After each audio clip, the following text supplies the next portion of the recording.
I've been pondering systems thinking for 40 some years now. And a few years ago, I developed a systems thinking certification course on Udemy. And the first few people that went through it had pretty good reviews, and the reviews got better. And after a while, the reviews were so good, I figured that I was being had.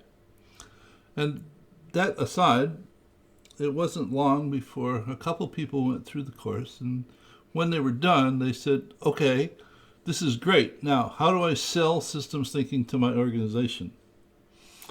And I knew that I had failed completely because you can't sell systems thinking to your organization, and the reasons why are myriad. Well, actually, they're legion. And most organizations exist as silos. And this picture is really good in terms of pointing out the fact that people are happy in their silos because it said that they get to blame each other when things go wrong, as opposed to realizing that the end result of the organization is a collective activity. So that if one organization fails, the one group fails, the whole organization fails. So though after pondering the question for a while, I realized that it was a really good question and deserved a meaningful answer. So after pondering for a while, I came up with a number of quotes that I thought I would share with you that hopefully provide some insight as to why you can't sell systems thinking to your organization. The first quote is from me, and the quote is, people always, always, always do exactly what makes the most amount of sense to them based upon their current understanding in the context of the moment. People continue to do what makes sense to them, and if you attempt to tell them what they're doing doesn't make sense, you're essentially saying to them, you're stupid. And ask yourself, how much of what I have to say would you be willing to listen to right after I told you were stupid? Probably not much. It sort of is along the lines of what Covey said in The Seven Habits, that you should first seek to understand and then to be understood. So that rather than attempting to tell you that what you're doing doesn't make sense, I should first attempt to understand why you're doing what you're doing, because it has to make sense to you.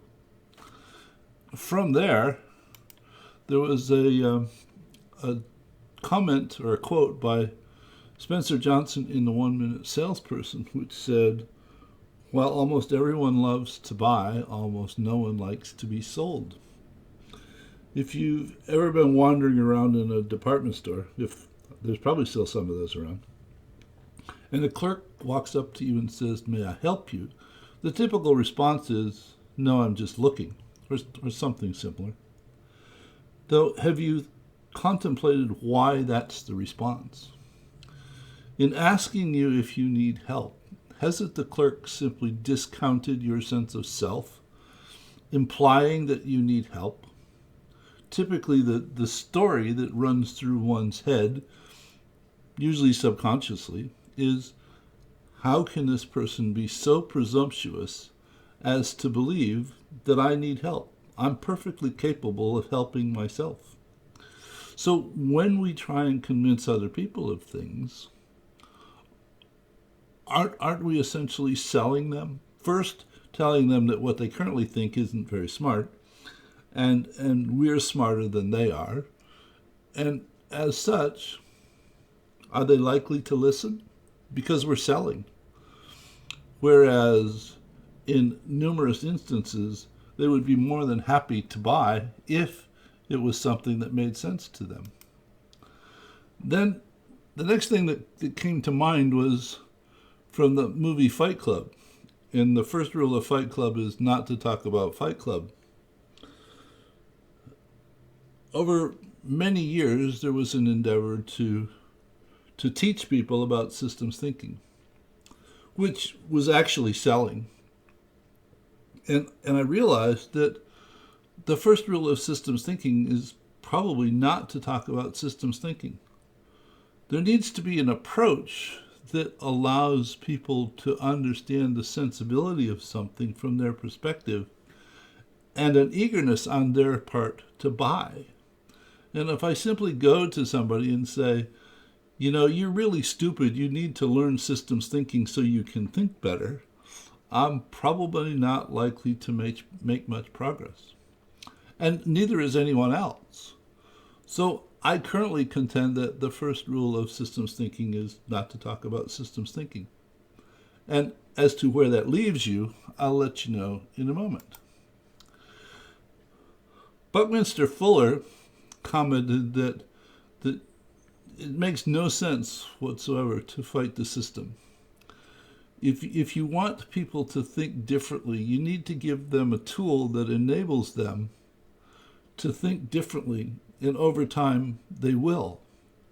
And in the case of thinking with a systems perspective, you end up being the tool that enables people to think differently, though not by telling them things, by asking them questions to draw out and allow them or enable them to realize how much they already understand about the situation that they're attempting to figure out how to deal with, as opposed to saying you have to learn all of these rules about how to develop systems diagrams.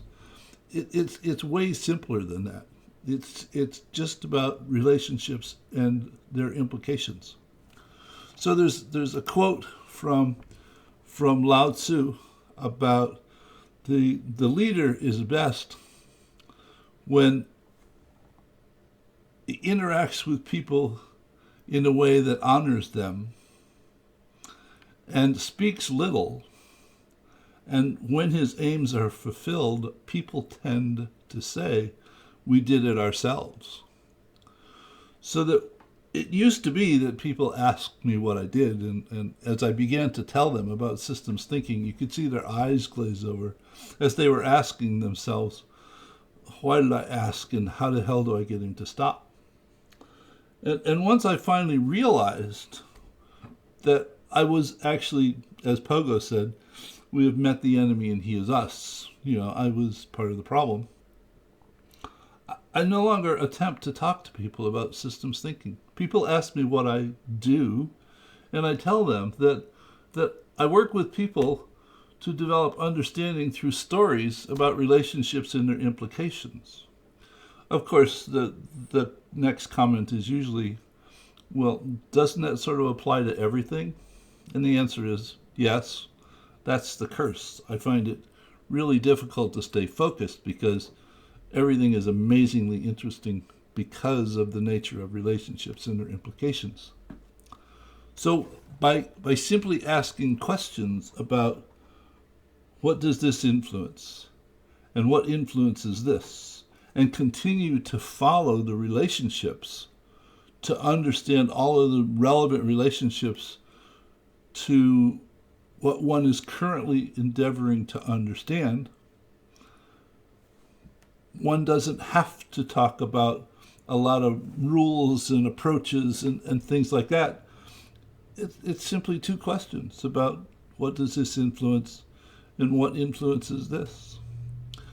Somewhere along the lines, I made a connection between a relationship model and a play.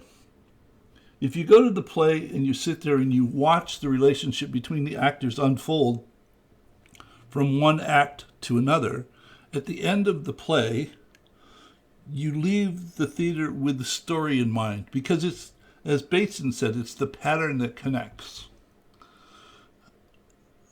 You've been provided with a way to understand the story because it unfolded. Systems thinkers, on the other hand, for almost forever, have developed relationship models and an understanding of what the relationship model represented. And then they tend to inflict them on other people.